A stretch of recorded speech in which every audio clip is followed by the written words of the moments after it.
Ready? Hey everyone. So we're gonna wait a few minutes before we start our introductions for some people to jump on. We're gonna be live for about 20 to 30 minutes. Sounds like a good amount of time for us to embarrass ourselves. So this is H. Alexander's first time going live and actually like publicly talking about his experience. Now, and I always said to myself, who would do this to themselves? Who would put themselves on the internet live, right? I don't mind being on the internet, but like live, but here we are. It's for the greater good. It's for your knowledge, okay? Not only your entertainment, but it's for your knowledge. So we're gonna wait a few minutes to see who's jumping on. I'm gonna move the screen over because we should be seeing a feed down here, but we'll fix that later. Where should it be? I mean, there's something that should be popping up over here that is not, but maybe it's just your layout. No. Here we go. Okay, cool. So that's over there. Okay. So we'll probably give it another minute or two.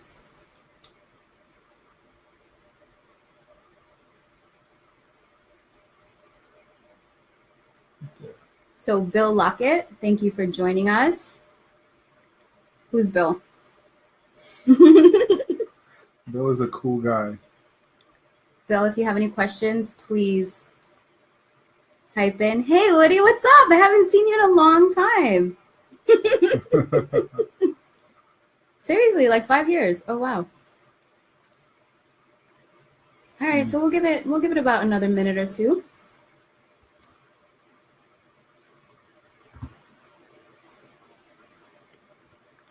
Oh, can you just run down? Yes, that's what I wanted to see too.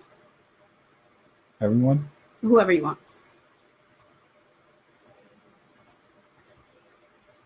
So we're just getting our logistics set up.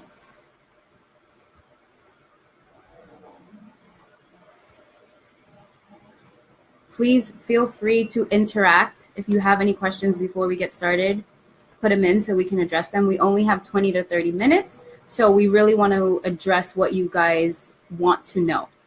What we're going to be talking about is the basics.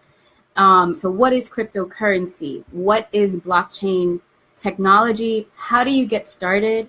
What is the difference between a wallet and an exchange? What is the difference between a coin and a token? These are the main things that we're going to be covering. So we're going to go ahead and get started. So my name is Hema Harridan, and I'm the founder of radiateyourgreatness.com. And I'm here with H. Alexander. He is a dear friend and mentor. I call him a serial entrepreneur. He owns multiple businesses, and he's a cryptocurrency investor. And he has a wealth of knowledge on cryptocurrency. And so I felt the need to kind of come together and join both of our crowds so we can share more information on this up and coming technology. So I'm going to go ahead and let him introduce himself and give us a quick intro on how he got started with cryptocurrency. So go ahead. Hey everyone. So my name H. Alexander, and like Hema has said, I've been involved with multiple businesses. I don't have a technology background, though I'm very comfortable with technology. So when Bitcoin was presented to me and I started researching it, I probably felt more comfortable than most. Well, I think it's important for us to do this video because I know a lot of people, they get into the space and they're not as comfortable as I was when I initially got in. So I think it's really important for us to share my experience and try to alleviate some of that anxiousness and that anxiety that people may have when trying to enter the cryptocurrency space. So I'll start out from the beginning on how I got involved. And I think I share a similar story that most people. A few years back, I want to say probably about 4 or 5 years back, I was on vacation in the Caribbean, and I bumped into this guy from the state. He was super confident, almost a little bit over the top. But I took the time to speak with him, and so in our conversation, I asked him, "What do you do for a living?" And he goes, "Well, I do what I want to do. I'm one of the first Bitcoin millionaires." And I said, "Bitcoin?"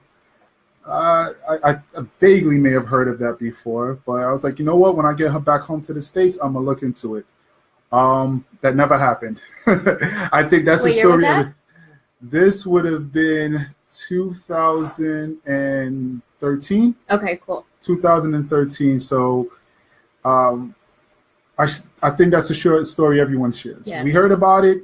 We may have wanted to look into it. We may have thought it was interesting, but we never pursued it.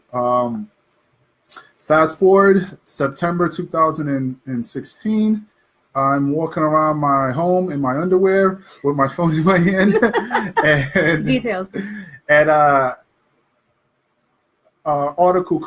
news article comes over my news feed about Bitcoin, and I go, oh, wait a minute, I remember that thing. Let me read about it. And I'm like, wait a minute, Bitcoin's at $600.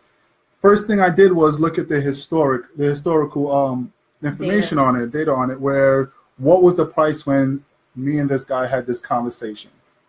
And I noticed it was at $100. Yeah. I was like, wow, it went from $100 to $600 in 3 years. And this whole time I ignored it. So two emotions came over me. And I think this is an emotion that comes over everyone. You had the emotions that I missed out. Yes. FOMO. And yes, yeah, that FOMO where like I missed out, it's too late, I can't get involved. But then I said to myself, Merrick, you can feel like that and you'll probably miss out even more, or you could go deep and research deep and really figure out what is this and what's the potential and where it's going to go. Naomi says that's the worst feeling. So I know everyone is feeling that right now, especially that they're looking at the price. Yes. And it's well over 10 grand, but it's not too late. So like that's what we're going to address, how you can still get in. Exactly. So the price was $600, and I kid you not, a week later I had ordered $60,000 worth of mining equipment. I didn't even have a facility to put all of my miners at. I think when I got my S9s, I was only able to run maybe like 8 of them. I had probably like 40 S9s. I had nowhere to put them, but I said I'll figure that all out later. And that was my first mistake in my journey in cryptocurrency, but one that I was able to rectify soon. So I don't want them to think that you just have all this money and you decided to jump in and just take a risk. I want you to kind of just go over like what made you do the research and make the calculations to make that investment. All right. So like I said, that was my first mistake I made, because though mining is great, I think I gravitated towards mining because I felt comfortable with technology and the idea of being able to produce Bitcoin on a daily basis with a money that I've already invested prior, and to continue to produce Bitcoin every day. That was appealing to me.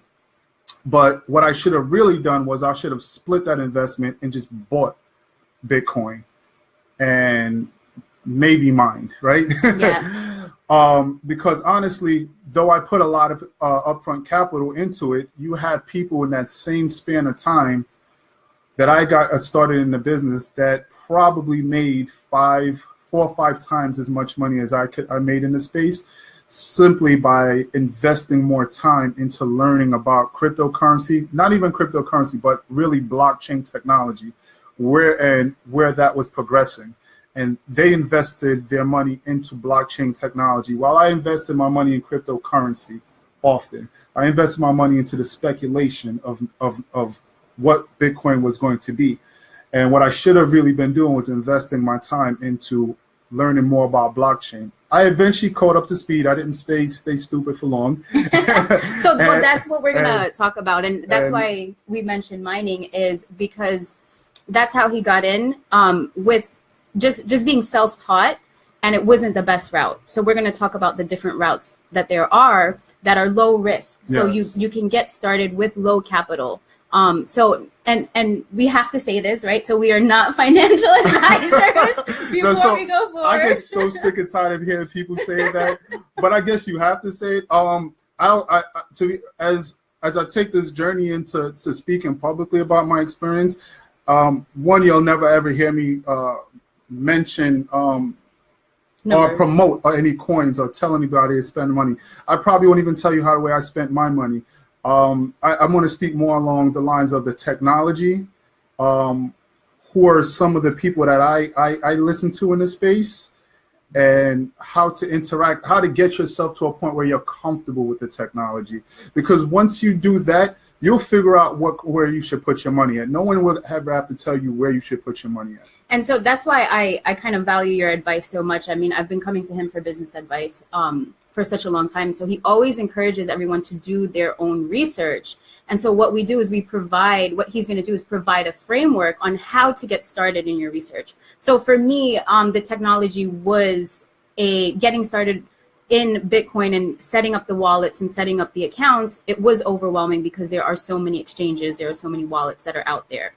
So we are going to be going into that. But just to get started, for those of you that don't really know what cryptocurrency is, why it's so important, that's where we're going to start.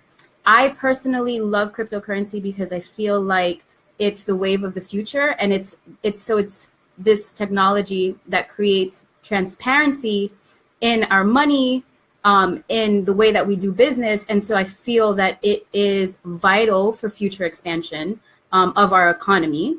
But he's going to go over the basics on what cryptocurrency is, and we're going to try to explain it in layman's terms.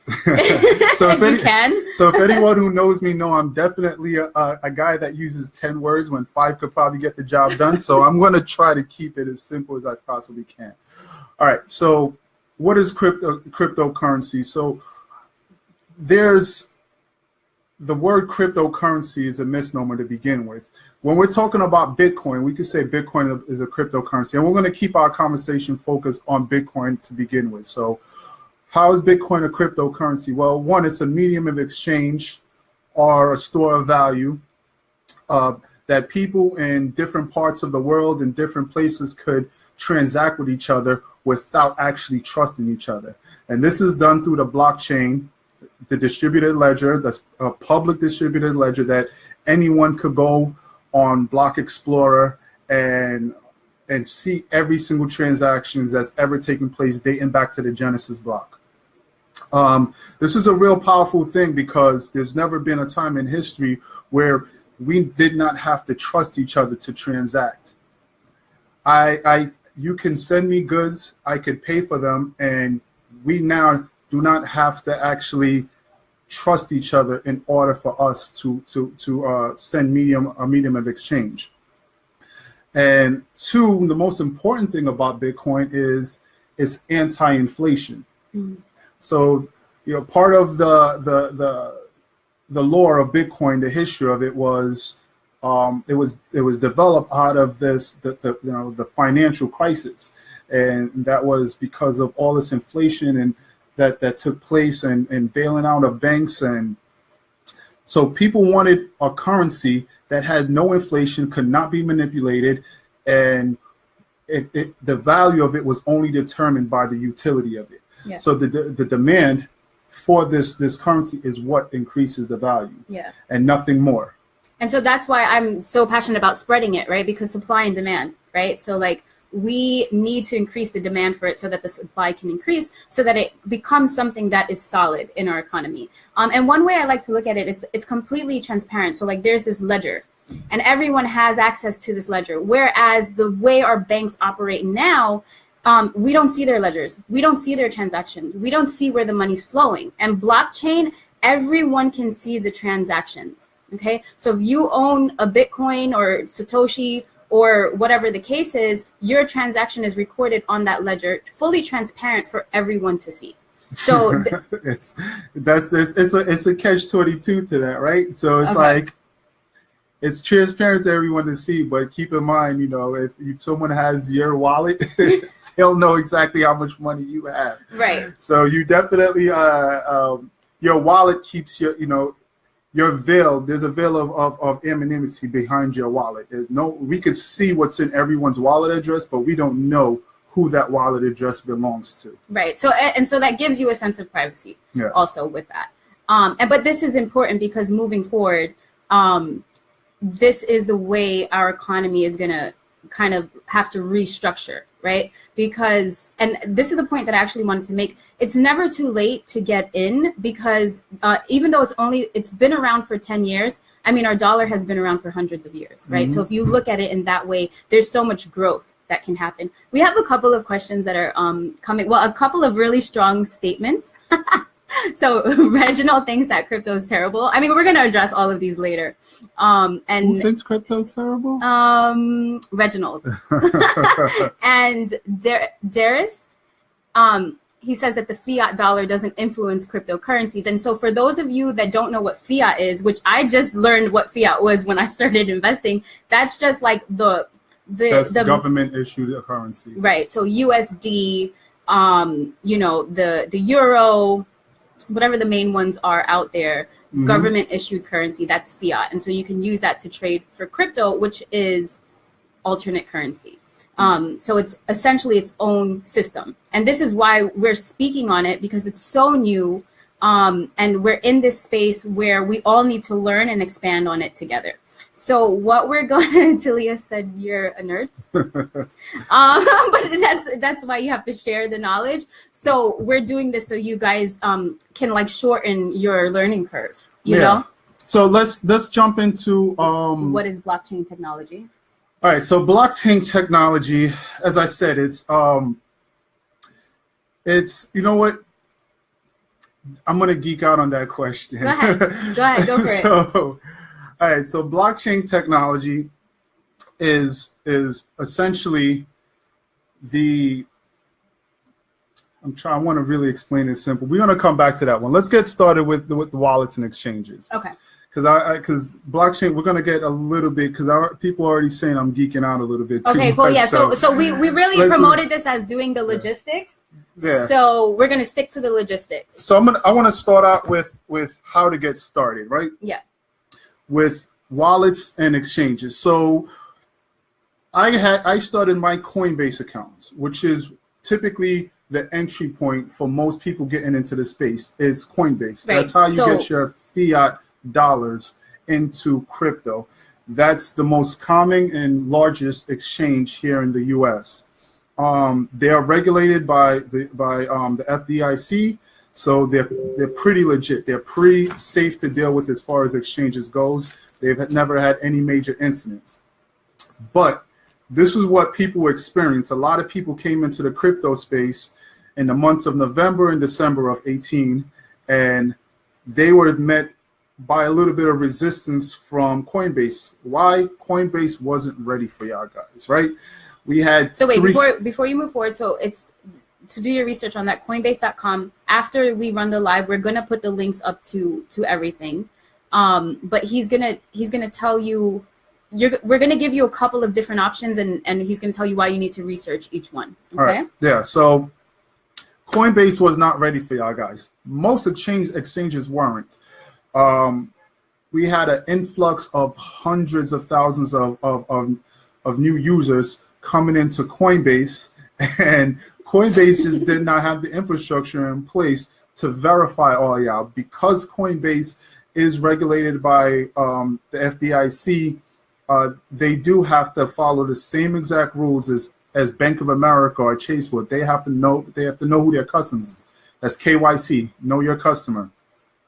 So a lot of people, they got onto Coinbase and they started trying to do transactions. Their accounts got frozen. They had very low limits. They weren't able to buy any significant amount of Bitcoin, and Coinbase left a bad taste in their mouth. Mm-hmm.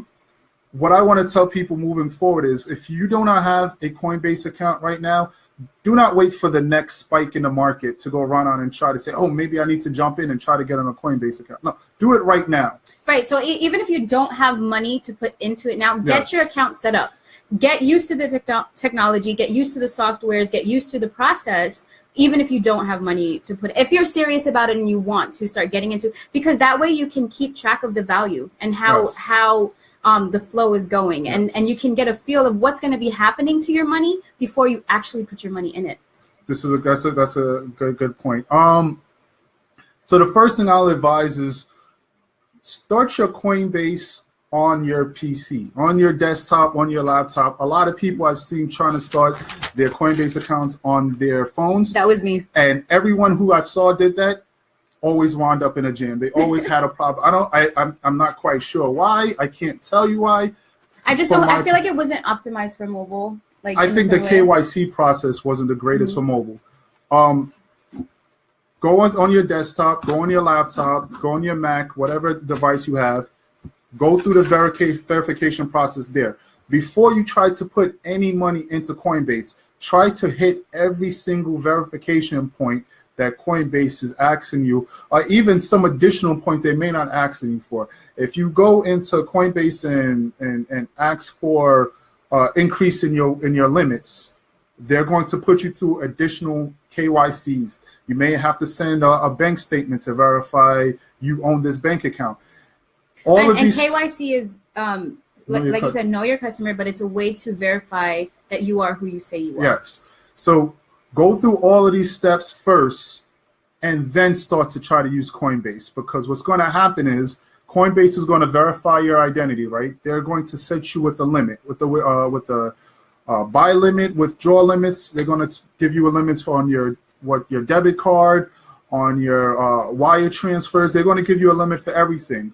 Start doing transactions as soon as you possibly can. Yeah. Even if you're doing small transactions. So when I like I said, when I bought my $60,000 worth of a mining equipment, in the meantime, while I was waiting on my equipment to arrive, every single morning I woke up and I bought $25 worth of Bitcoin in Coinbase.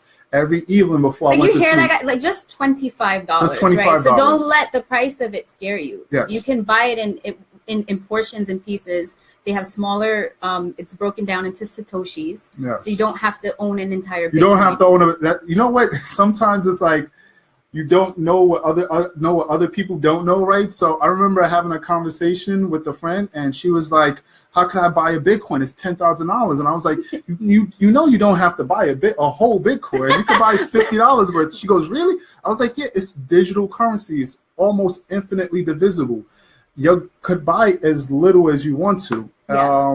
And I mean, that's what I'm here for, because where he's at is here, and like where I'm at is here. So we can kind of gauge what you guys need, but like definitely write in if you're keeping up with it, or if you have any additional questions on what we're going over, if we're going too fast, because we're already at 22 minutes. And so we went over Coinbase, which is a wallet.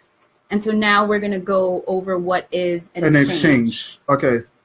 An exchange is the number one rule in cryptocurrency is that you never leave your money on exchanges. Number one rule.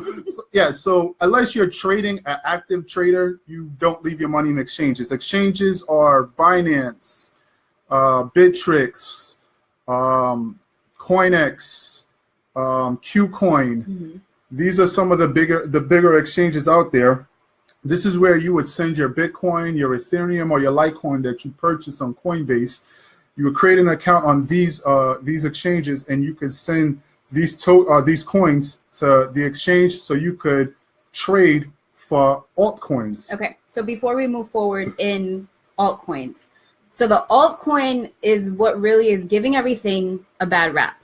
Okay, well, so we're not going to get too much into that, but do understand that the reason for a wallet is to trade your USD to Bitcoin or Ethereum, which are the two biggest ones, which then you can take that Bitcoin and Ethereum to start trading for alternative coins. You can't take your USD or my friends are in Europe, so euros, and you're in Amsterdam, so all your currencies, you can't take that and directly buy the altcoins. A lot of you guys are asking me about the altcoins, but the first step is to put it in a wallet and get it from whatever your country's currency is to Bitcoin and Ethereum. Okay, yeah, so we have to put, definitely. I mean, it's a for me, it's like second nature to me at this point. So I definitely have to kind of remind myself. Yeah. So,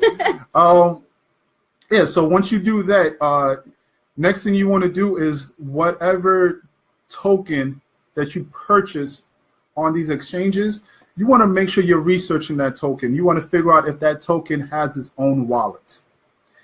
The majority of tokens out there are ERC20 tokens, and they typically just sit inside of your Ethereum wallet. Now, they cannot sit inside of your Ethereum wallet that you have with Coinbase. You need to go get an actual Ethereum wallet where you actually are in control of your private keys. And that's going to bring me to a very important topic. Yes. Private keys. When you have your money on an exchange like Coinbase, like Binance, like Bittrex, you are not in control of that wallet. It's essentially like having a bank account at Bank of America. You do not have control of that account. You can access your funds. You could take your funds out. You could move them. But if something was to happen to that, I'm sorry, I'm lost for words. If something was to happen to that exchange, you can lose your money. So the number one thing you want to do is create your own wallet. Get your own Bitcoin wallet, get your own Ethereum wallet. And there's a lot of different wallets out there. Exodus, Ethos, My Ether wallets, which is what you would need if you're going to be buying tokens. Yeah. So we talk about the risk that's involved with all of this, and he's basically addressing, being able to protect your investment. So like with any investment, you want to be able to protect it. And so when we say if something happens, these are softwares, these are new technologies, things can happen, things can go wrong. So you want to do all the research in all the ways that you need to be protected. So one of the first things when I started investing, I didn't realize you needed to put your coins on a hard wallet. Yeah, so that's one of the ways you can secure your coins and take your coins offline. So like the interesting thing about hardware wallets, right? Like a Nano Ledger S, right?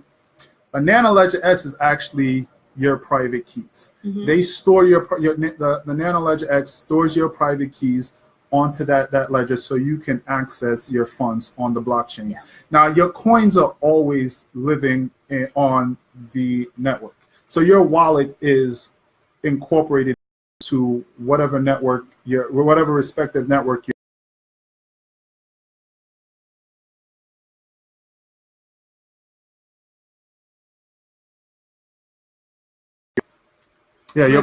Your coins always exist on the network. Your private keys is what allows you to open up your wallet and access your coins. I can't stress it enough. There is never, ever, ever, ever an instance where someone needs your private keys for you to transact with them. Oh, yes. You will never, ever. The number one rule in Bitcoin in crypto is you do not share your private keys. There's a lot of scammers out here. They're getting your email addresses and they're contacting you saying, yeah, we're going to do 5 Bitcoin or 5 Ethereum. We need to do X, Y, and Z inside of your wallet. Send us, put your private key here. Put your private key. I guarantee you in 30 seconds, all your money will be gone. Yeah, so that's literally like you just taking like 10, 20, 30, whatever $1,000, just handing it to somebody, some stranger, and he's going to walk away with it. Whatever money is in there is gone. So go ahead. So I was going to say, we just talk about all aspects of it, right? So cryptocurrency, it's alternative currency. We see it as a very valid new way of exchange, okay? Mm-hmm. So this is why we are into it, but we're not blind to the risks that are involved, and so we don't want you guys to be blind to the risks that are involved. So that's why we want to go through like, what is a wallet, what is an exchange, what are your options. Mm-hmm. And one other thing that we did want to talk about was the difference between a coin and a token. A token. That was a big one. All right, so like Bitcoin is a coin, Ethereum is a coin or a token, depending on who you ask, right? I call it a coin, Ethereum or coin. So a token is typically described as, it's almost like a subversion of a coin. So Ethereum has their platform. And on the Ethereum platform, you can create a smart contract. In your smart contract, you can... What is a smart contract before you get and just not too technical, like as layman's as possible. So pretty much Ethereum is a protocol. It's a blockchain, and it's designed so other applications could run on top of it. These applications are called dApps, decentralized apps. All of these dApps in turn could issue tokens on top of the Ethereum platform. So you can have your Ethereum wallet and you could put as many tokens that has been issued by these dApps into your Ethereum wallet. So your Ethereum wallet that's your coin, that's your wallet, that's your main wallet. And that address, because of the smart contract that these decentralized apps have created on the platform, now they've issued tokens, which are typically ERC20 tokens. They can issue these tokens out on top of the Ethereum platform, and you could buy these tokens or altcoins, and you could store them in your Ethereum wallets. Okay.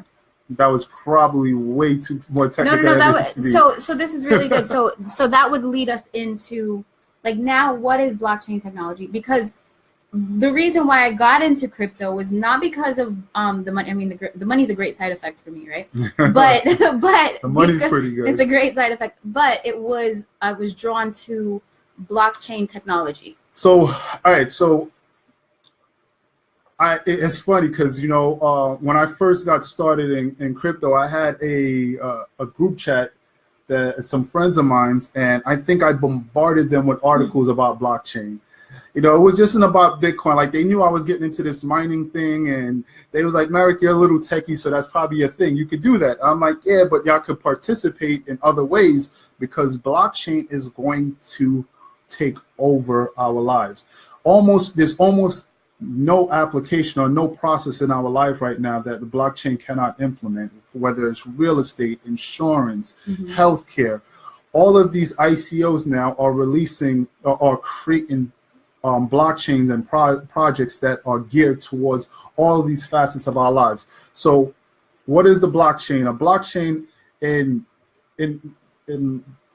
I guess the defined terms is a decentralized ledger of transactions, right? It's essentially, I have a great example. I'm gonna try that I give to people that's new to it, that they could kind of visualize it. Think of the blockchain like this. Think about it as a notebook, like a marble notebook that you used to go to school with.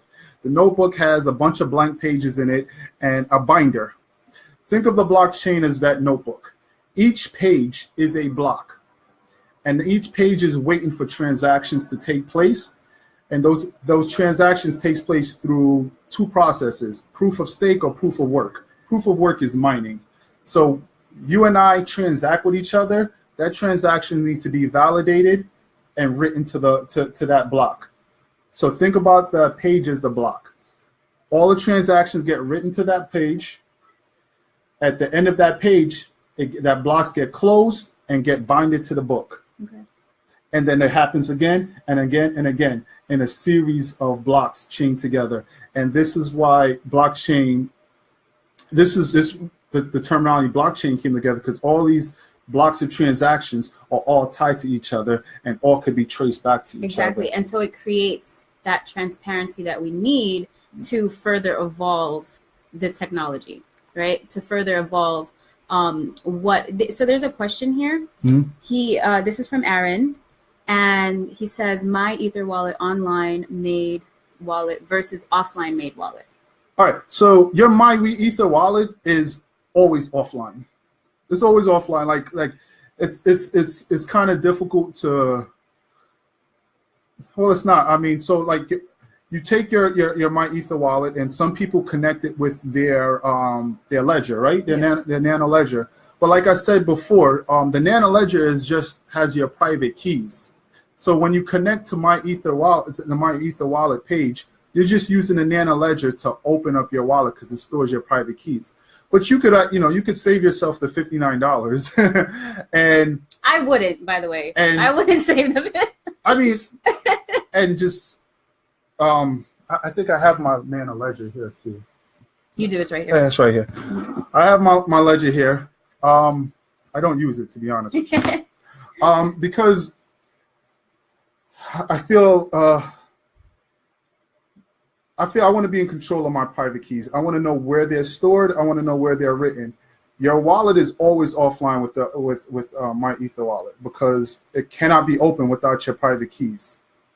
If your private keys is being stored somewhere offline in a file, it's in a encrypted file somewhere, whether you wrote it down, printed out, and put it in a safe in a bank, wherever it is, your wallet can't be accessed without that the private keys. So it's technically always offline. Yeah. Until you access it using either your private keys or the JSON key store file. Okay. So a JSON key store file is essentially a file that you use to you create at the time you create your MyEther wallet. You could save that file.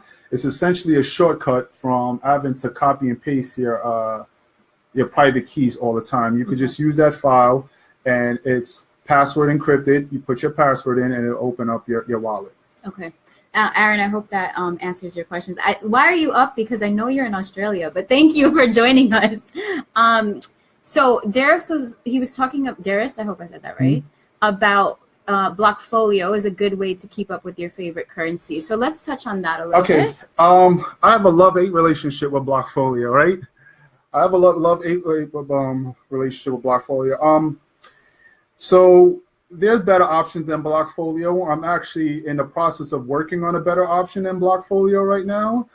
Myself and two partners of mine, we have some tax industry experience coupled with technology experience. Mm-hmm. So we're actually in the process of developing our own application that kind of bring those two worlds together, cryptocurrency management as well as income tax, capital gains management. So you could calculate what your capital gains will be in real time throughout the year as you're making trades. Oh, that's amazing. That's really important. Don't try to run from the IRS. Pay your taxes. Yeah, please pay your taxes, guys. Like if I could give you any financial advice, it would be pay your taxes. Yes. Do that. Like the government, they know who's they know this crypto. Is full transparency and here. It's capital gain taxes is way lower than personal income tax. Personal income earned income taxes. Mm-hmm. So bite the bullet and pay your taxes. So Randy was asking, what are some other cryptos to focus on besides Bitcoin? We're not going to go into that on this one. I have one that I love, but I want to tell you what it is. No so transparency. This is not transparency right now. So we're not going to go, and we're 37 minutes in, and so we were only going to stay on for about 30 minutes, and we wanted to answer the basics. Yes. And so what I do feel like that it just created more questions. Well, I want to take more questions. Could we take like 3 more minutes to take more questions? Because we want to do this weekly, and I want to be a little bit more laser focused moving forward on the content that we're going to provide to y'all guys. Okay. So actually, we did answer. Yeah, we answered everyone. Somebody throw me a hard one. Yeah, like somebody just throw it in there.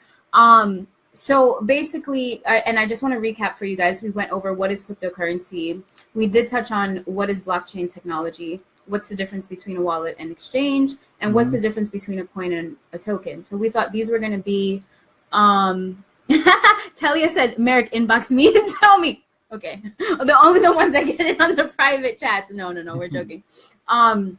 But we thought that this was going to be a good entry point. So we are going to make this a weekly thing, where we're going to answer your questions, because the best way for us to keep expanding on our knowledge is to see what you guys need to know, so that we can just further research and like really fine tune the work that we're doing. So like the world of crypto is really vast, right?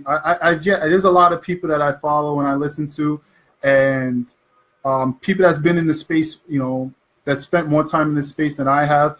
I find information out before they do, and I share it with them. And sometimes they find out information before I do, and they share it with me. So what's taking place in the space right now is almost too vast for any one person to know it all, because you have. In Korea, they have their thing going on. In China, they have their thing going on. In the UK, and then here in the US.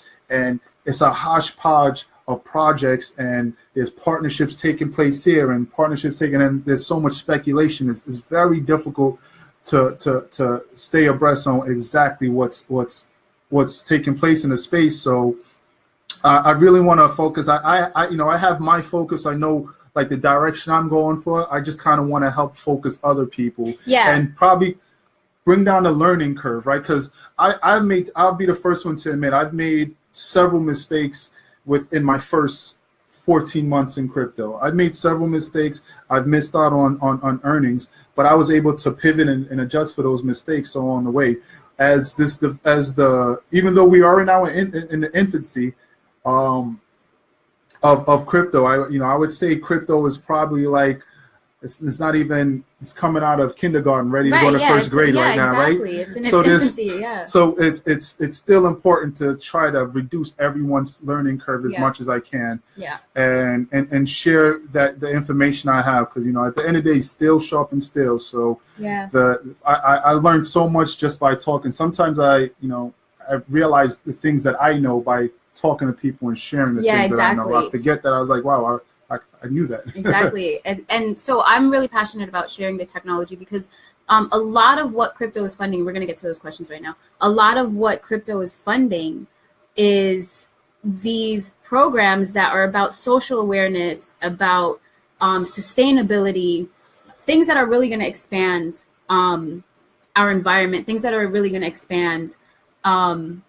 our planet. So that's my take on it. And so that's why I want to give you the technical side to it, because we all need the technical side to it. So those are two really good questions right there, right? I'm going to answer, where can I use crypto? All right. So that's an interesting question, right? Where can you use crypto? I'm going to say you can use crypto anywhere and everywhere. And I'm going to tell you why, because the first thing most of us are going to do, we're going to create a Coinbase account. But a lot of people don't know that they could attach a debit card, a Bitcoin debit card, to their Coinbase account. Oh, I didn't know that. Yes. So if you could go, there's a few that you could go to. I think Shift is probably the I believe the name of it is Shift or Swift. I'm sorry, I'll get the right name. We'll put the link in. But there's several Bitcoin debit cards that you could get, and you could attach it right to your Coinbase wallet, and you could use that Visa card anywhere Visa and MasterCard is accepted, anywhere in the world. And you don't have those same problems you would have with your traditional banks, where if you travel out the country and you forgot to call your bank and you try to use your card and all of a sudden your transactions are being declined. Yeah. Now you have to spend $50 using up your minutes to call your bank to let them know you're on the road, right? So your card could be used anywhere. When you attach it to your Coinbase account. The next question, what mistakes did I make? So two mistakes I made. So I got into the space when Bitcoin was $600 and I believe Ethereum was $900. I mean, $9. And that at current value, Bitcoin is at 18 times. And it's been higher than that, but at current values at 18 times what it was worth when I got in. Ethereum is 900 times the current value of what it was when I first got in. My first mistake is I should have just took my money and bought cryptocurrency, right? But I was attracted to mining for the reasons that I stated. And mining does me justice. So that was the first mistake I made. I don't regret mining because I still mine to this day. I have a 2 petahash. I have a 2 petahash He's Bitcoin mining up facility. His rigs right now. That's nothing. That's for fun. That was background noise over there. Yeah, that's for fun. So those are mining Ethereum. I hate GPU mining, but I have about 10 Ethereum mining GPU mining rigs. But the bulk of my mining is Bitcoin. I have a 2 petahash farm.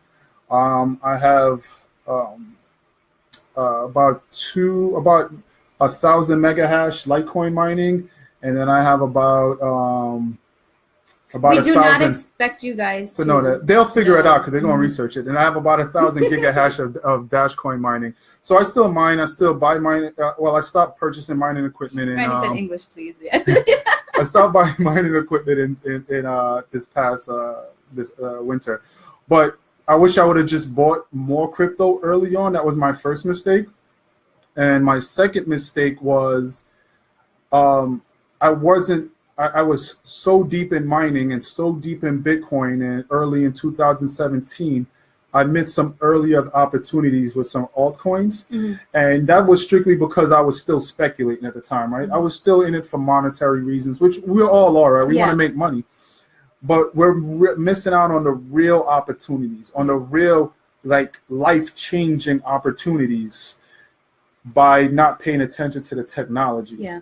And I mean, I pivot early, you know, before it was, you know, catastrophic, before my losses was catastrophic, that I was still able to participate early on in some of the technologies that took off, or is still currently taking off at this point. I just wish I would have paid more attention to the technology and not so much the cryptocurrency side of it, that, you know, the revenue side of it, because you know, like they always say, you know, if you study the technology and you educate yourself, money will come with it. You know, exactly. You don't trying to chase money, you'll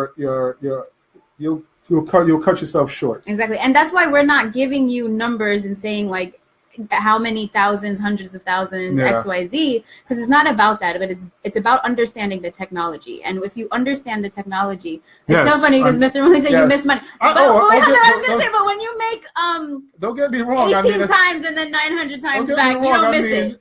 Don't get me wrong.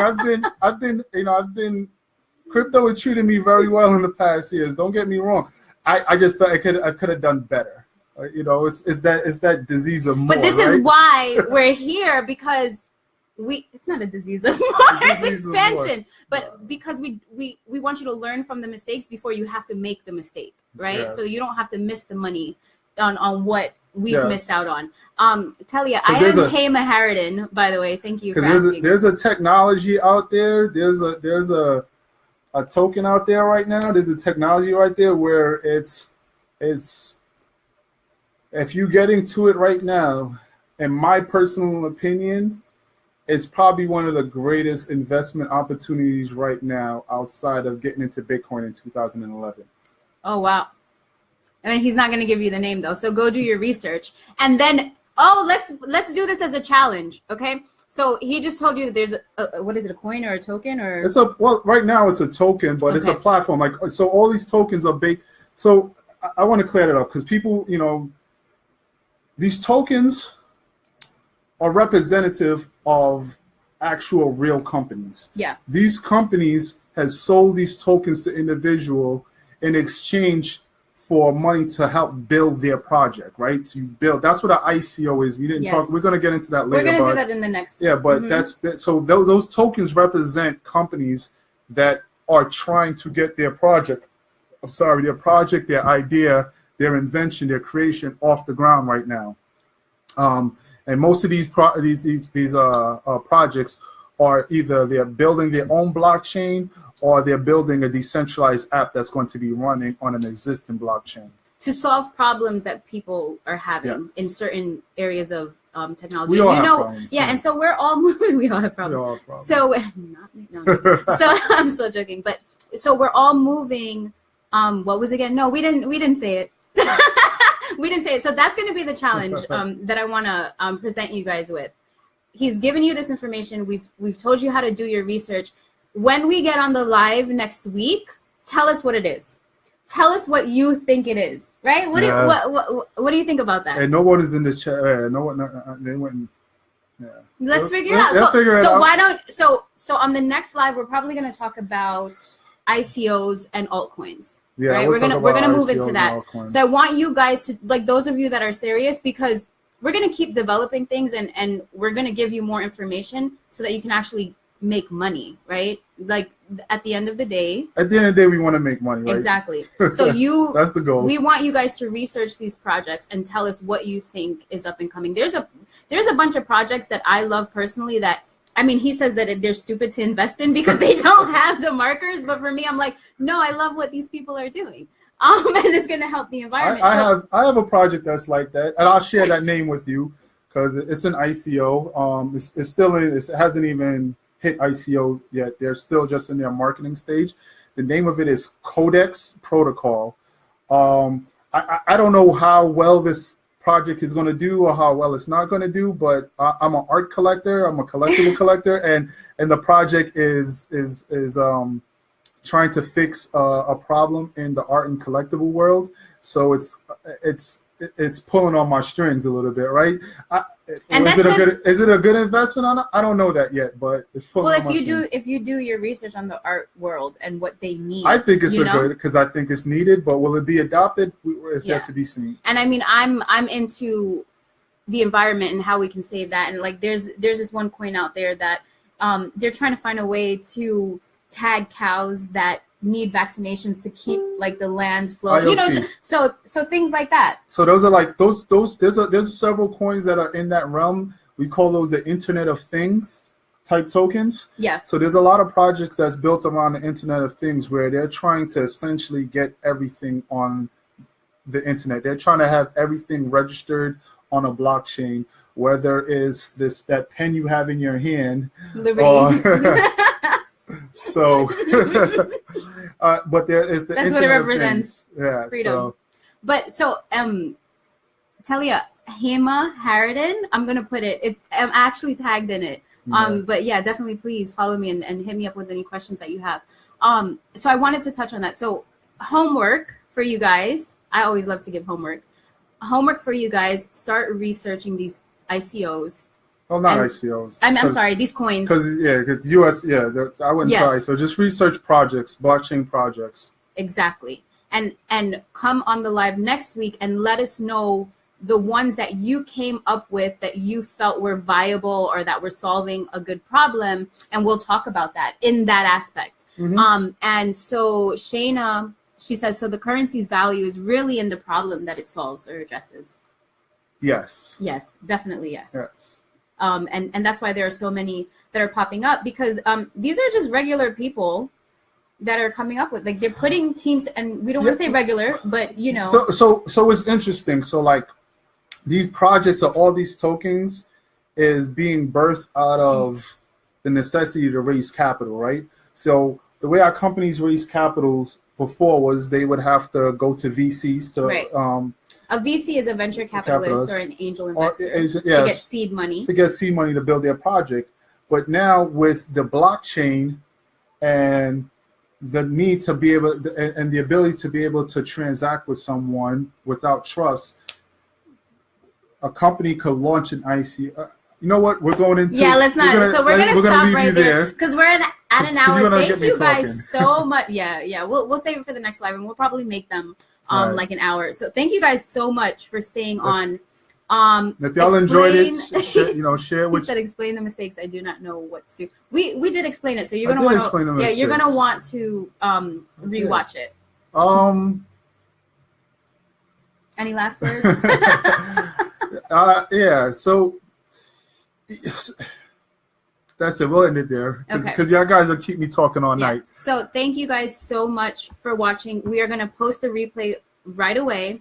We're going to update everything with the links of what we were speaking about. Do your research. And now that you've done your research on what the main, like now that you have a framework on where to start, then send me in questions once you've started logging in and doing your verifications and researching the coins and the projects and the blockchain technology. And when we get on next week, we'll dive more into that. Thank you guys so much for watching. What happened to peace? Huh?